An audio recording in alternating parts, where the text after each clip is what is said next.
दादांच्या नंतर दादांची जी इच्छा होती की ज्या वैद्यकीय महाविद्यालयाला पुण्यश्लोक अहिल्यामाँ साहेबांचं नाव असावं ते नाव बदलण्याचा घाट घातला जातोय।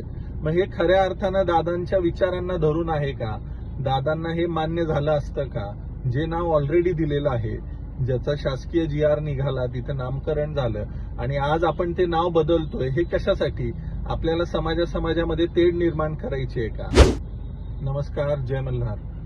सध्या बारामती येथील वैद्यकीय महाविद्यालय, ज्याला पुण्यश्लोक अहिल्यादेवी होळकर असं नाव देण्यात आलेलं आहे, त्याचं नाव पुन्हा बदलून आपल्या सर्वांचे लाडके आणि महाराष्ट्राचे उपमुख्यमंत्री स्वर्गीय अजितदादा यांचं नाव देण्याचं सध्या चर्चा माझ्या कानावर आली। मला आपल्याला या माध्यमातून हेच सांगायचं आहे की अजितदादा हे नेहमीच धनगर समाजाच्या बाबतीत अत्यंत पॉझिटिव्ह होते। समाजाशी निगडीत जे काही प्रश्न होते ते सोडवण्यासाठी दादांनी नेहमीच पुढाकार घेतला आणि त्याचं एक उत्तम उदाहरण म्हणजे वाफगावचा किल्ला। मोजून 3 दिवसांमध्ये दादांनी त्या वाफगावच्या किल्ल्याच्या संवर्धनाचा मार्ग मोकळा केला आणि सतत त्यासाठी कुठलीच अडचण येणार नाही याच्यासाठी दादा नेहमीच सहकार्य करायचे। आणि अशा अनेक प्रश्न असतील, अनेकदा मी दादांना भेटलो, दादांनी नेहमीच वेगवेगळ्या प्रश्नांच्या बाबतीत सहकार्याची भूमिका दाखवली। सगळ्यांना सोबत घेऊन, सर्व जातीपातींना एकत्रित घेऊन, जातीपातीच्या पलीकडे जाऊन काम करणारं हे एक नेतृत्व होतं। पण दुर्दैवानं त्यांचं मागच्या महिन्यात निधन झालं।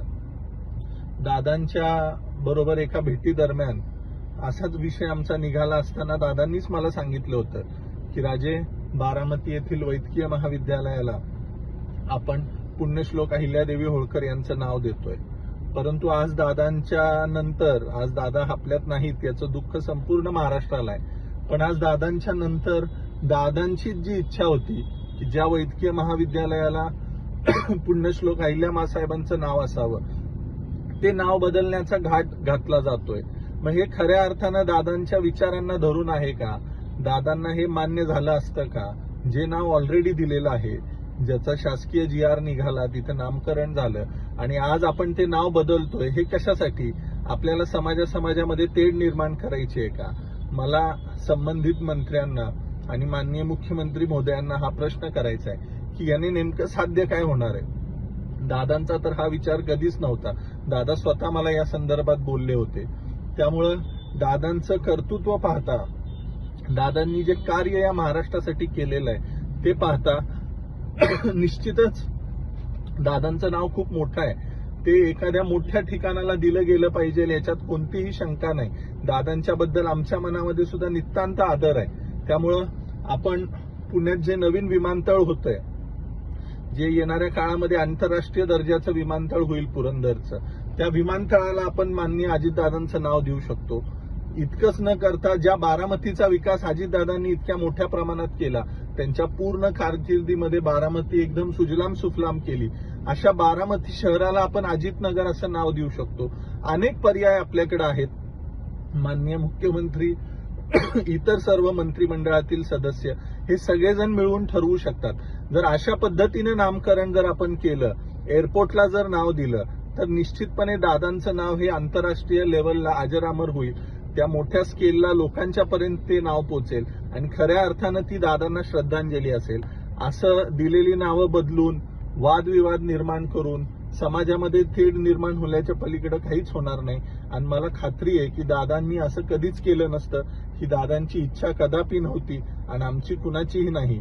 त्यामुळे दादांना जर खरी श्रद्धांजली द्यायची असेल, दादांचा मान सन्मान आदर आपल्याला राखायचा असेल, तर मला असं वाटतं की या वादात न पडता दादांच्या विचारांना आणि दादांच्या कार्याला खरी श्रद्धांजली जर असेल, तर ते पुणे जे नवीन एअरपोर्ट होतं, इंटरनॅशनल एअरपोर्ट, त्याला जर दादांचं नाव दिलं तर खऱ्या अर्थानं ते न्याय असेल असं मला वाटतं। आणि मी सर्वांना या माध्यमातून विनंती करतो की ह्याच्यामध्ये कुठलंही पक्षीय राजकारण न आणता, वादविवाद न करता अजितदादांचा मान सन्मान कसा वाढवता येईल आणि कुठलाही वाद निर्माण नाही होणार याच्यासाठी आपण प्रयत्न करूया। धन्यवाद, जय मल्हार। महाराष्ट्रातील सर्व बातम्यांचे विश्वासार्ह व्यासपीठ, सकाळच्या सर्व सोशल मीडिया प्लॅटफॉर्मला लाईक, फॉलो आणि सबस्क्राईब करा। तसंच सर्व नोटिफिकेशनसाठी बेल आयकॉन प्रेस करायला विसरू नका.